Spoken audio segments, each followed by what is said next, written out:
Në listën e 24 dekorimeve me tituj të lartë, kryeministri Edi Rama çoi për dekretim në presidencë dhe emrin e zonjës Mimoza Dhëmbi, drejtoreshe e përgjithshme e buxhetit të shtetit në Ministrinë e Financave prej më shumë se 20 vitesh, me propozim të kryeministrit Edi Rama dhe dekret numër 454, datë 5 dhjetor 2025, nona e paprekshme e bëmave të buxhetit të shtetit, Mimoza Dhëmbi, është dekoruar me titullin e lartë Oficer i Urdhrit të Skënderbeut. Duke qenë se dekoratat në Shqipëri jepen si qoka apo ftesa dasme, nuk u bë qameti pse ju dha një dekorat edhe Mozës, e cila ka firmosur dallaveret me taksat e shqiptarëve në qeverit Berisha dhe Rama nëpërmjet koncesioneve, tenderve, fondeve fiktive të investimeve dhe pagave, por është qesharak motivi i dekorimit të saj, në cilin Babloku i ka bërë këtë vlerësim. Zonjës Mimoza Dhëmbi Selmani i jepet dekorata Oficer i Urdhrit të Skënderbeut për merita të veçanta dhe kontribute të qëndrueshme në shërbim të shtetit dhe interesit publik, zgjidhje eficiente në arbitrazhe dhe vendimarrje, duke dëshmuar gjatë një veprimtarie shërbimi mbi 20 vjeçare,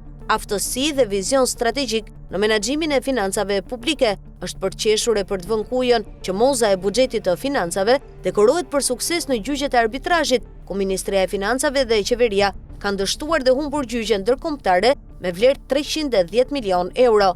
Moza e buxhetit u dekorua për aftësi, korrektësi dhe vizion strategjik në menaxhimin e financave publike, kur ajo ka firmosur buxhetimet dhe ka lejuar të vidhe rreth 1 miliard euro nëpërmjet koncesioneve dhe PPP-ve. Moza e financave u dekoruar për sukses dhe zbatim ligji në administrimin e buxhetit të shtetit, por në muajin korrik 2024, KLSH kërkoi shkarkimin e saj nga detyra dhe përjashtimin nga administrata publike për shkelje të rënda me miliarda euro në planifikimin e buxhetit të shtetit për investimet, lejimin e investimeve pa patur fonde, financimet e PPP-ve me vlera më të larta se kostot reale, abuzime në fondet e rindërtimit e të tjerë. Madje Mimoza e dekoruar me titullin Oficer i Urdhrit të Skënderbeut ka gjurmë abuzimesh financiare në fondet e investimit në sheshin Skënderbej, ndërsa SPAK e ka skeduar për koncesionet në shëndetësi, ndërsa Babloku e dekoroi sepse Mimoza Dhëmbi i ka firmosur dhe buxhetuar çdo aferë që ai ka bërë, duke hapur dhe derdhur thesin e buxhetit të shtetit në shkelje të ligjit për financat publike,